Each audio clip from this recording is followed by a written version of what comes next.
Salam müəllimlər, hər vaxtınız xeyir olsun. Bir neçə gün bundan əvvəl maraqlı bir sual ünvanladım. Sual bundan ibarət idi ki, alt standart özü təlim məqsədi və yaxud da təlim nəticəsi kimi götürülə bilərmi? Şərhlərdən və rəylərdəki cavablardan aydın olur ki, bu mövzu hələ də öz aktuallığını qorumaqdadır. Çünki bəzi müəllimlərimiz deyir ki, olar, bəzi müəllimlər deyir, olmaz. Sualın doğru cavabına gəldikdə isə alt standart özü təlim məqsədi və yaxud da təlim nəticəsi kimi götürülə bilməz. Səbəb odur ki, müasir təhsilin, müasir kurikulumun əsas tələblərinə diqqət yetirsək, biz görərik ki, bir, təhsil şagird yönümlü olmalıdır, tapşırıqlar aydın və spesifik xüsusiyyətə malik olmalıdır.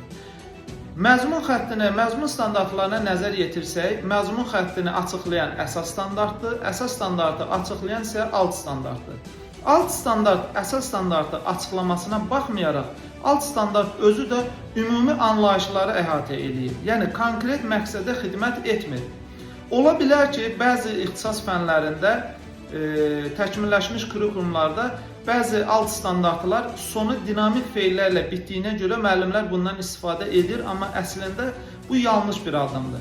Biz alt standartdan təlim məqsədi çıxartmalıyıq. Bilirik ki, təlim məqsədi çıxardarkən də biz dinamik feillərdən istifadə edəcəyik. Misal olaraq deyirəm ki, Rəhman vurma cədvəlini bilir.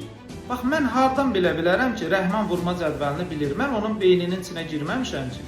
Ancaq desəm ki, Rəhman vurma cədvəlindən istifadə edərək misalı həll edir, bəli, bu zaman biz onu alt standartdan təlim nəticəsi çıxartmış kimi qəbul edərik. Çünki artıq burada Rəhmanın fəaliyyəti ölçülə biləndir, qiymətləndirmək mümkündür.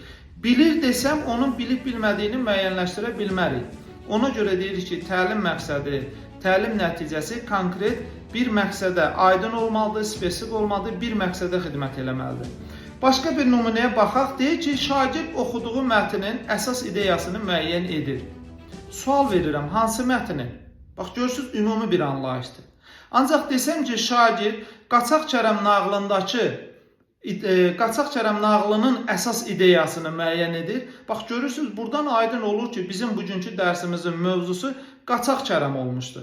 Yəni, ona görə deyilir ki, alt standartın özünün təlim məqsədi kimi götürülməsi yanlışdır. Bugünkü gün bir çox müəllimlər, bir çox təhsil müəssisələrində alt standartı təlim məqsədi kimi götürürlərsə, bu demək deyil ki, bu doğru qərardır və yaxud da doğru addımdır. Yəni, müasir kurikulumun əsas tələbidir ki, yenə deyirəm, təlimin məqsədi spesifik olmalıdır, aydın olmalıdır. Ona görə də biz alt standartı təlim məqsədi kimi yox, alt standartdan təlim məqsədi, təlim nəticəsi çıxardıb elə istifadə edəcəyik və bunun üçün də dinamik feillərdən istifadə etməliyik.